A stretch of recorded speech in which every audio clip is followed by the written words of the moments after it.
Here's the GepRC Phantom HD, I believe it's called.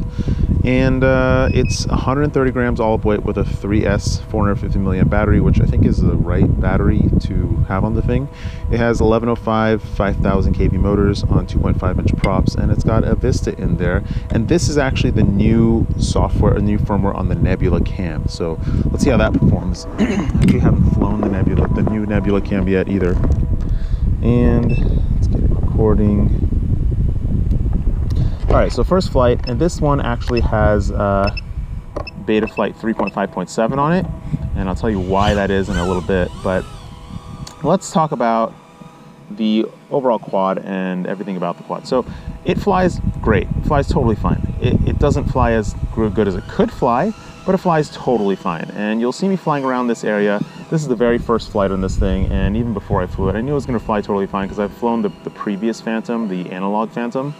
And so talking about the Nebula cam, this is the new firmware. It's actually a lot better, a lot better. It doesn't have the crazy edge sharpening that the original firmware had. And that's a really nice improvement to see from Cadex, but I wish they would actually test their products and put out finished products before just putting out random stuff. So the quad has reasonable amount of power. It's not particularly powerful, but it's not particularly unpowerful. It's totally fine. You can run 4S on it. The 1105 motors are totally fine on 4S, and the flight controller will do 4S, totally fine. I don't think there's really a need for 4S, and I think 4S is just gonna add more weight, unless you go with a smaller battery size, in which case then you're gonna have worse battery performance, because when you go down below 450 milliamps per cell, it starts getting a little bit wonky in terms of LiPo performance.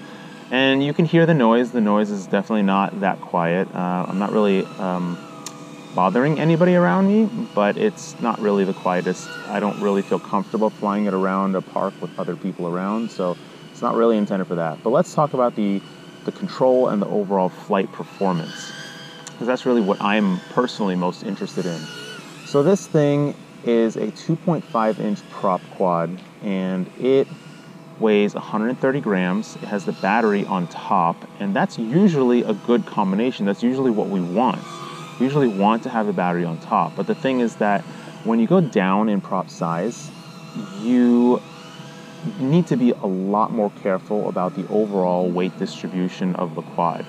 So what the issue is that the little motors of these micro quads, they are fine, they are reasonably powerful, but they do still need to, first of all, maintain the attitude of the quad as well as execute your input commands. And as you go up in prop size, you just get a whole lot more surface area to work with, and the motors become bigger, and the overall power of everything goes up drastically. And so as you go down in prop size, it becomes more of an issue. And so having the battery on top here, on top of these tall standoffs, because they have to be tall to support the Vista in there, or anything really, you have to put some sort of a camera in this thing too, that becomes an issue for overall control, because now the weight distribution on the frame and everything is spread out a little bit more, and now the motors have to work harder to maintain the attitude of the quad, which means you have less performance, less power to execute your control stick inputs. And you could totally see this thing is flying great. However, I don't have as totally fine control, like as super fine control as I would want to, or as I could, if the battery was a little bit more condensed, and the battery is going to be the primary weight. So I personally don't like undermount batteries, but when I have to do an undermount battery, I have to do an undermount battery. I don't really have a choice, because I want the tight center of gravity so that I can maximize my performance. And overall, 130 grams is not a whole lot of weight, but for 2.5 inch props, I personally find that the break point is around 75 to 80 grams, where it starts flying a little bit different. And to get the optimal performance out of the smallest prop, you really do want to have the lowest weight. You don't necessarily need to have the maximum power. And that's where you kind of sacrifice a bit. So if you look at like F1 cars and things, yeah, F1 cars are super fast, but they really aren't the fastest. I mean, there are some road cars that normal people have built that can beat an F1 car in a straight line, but there are no road cars that can match an F1 car in the turns and the downforce and everything else. And so power is one thing, and if you're interested in power, then sure, go for the powerful quad. But if you're interested in more of fine control and the ability to have really great control of the quad and fly it really easily, then you might want to consider some other options. And those options would be a quad that is well balanced for its prop size and for its overall, I think I'm out of batteries. Yeah, I'm out of batteries.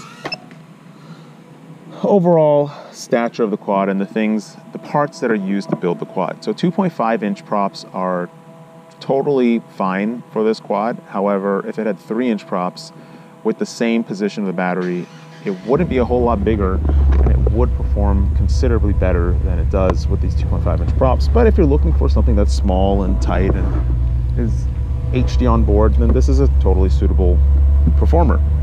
I'm not a huge fan of it for a couple of reasons, because number one, I'd go with 12 size motors. I think like 1204s would be a much better option for this quad.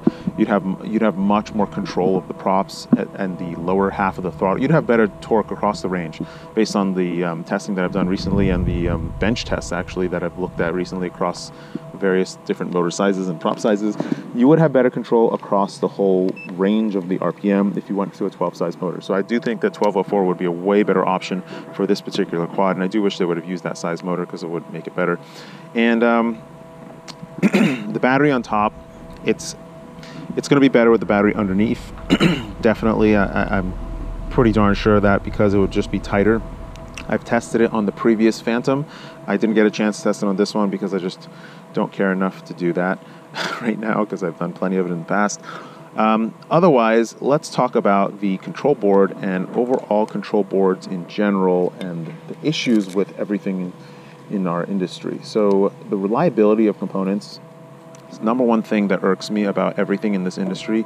You build a quad, it looks nice, and then it doesn't work, or it burns out in the first couple of flights. And that's why I don't spend a lot of time building my quads, because inevitably I'm going to have to rip the darn thing apart to fix something that broke, or to improve something that could have been done better, or change a part that decided not to work properly.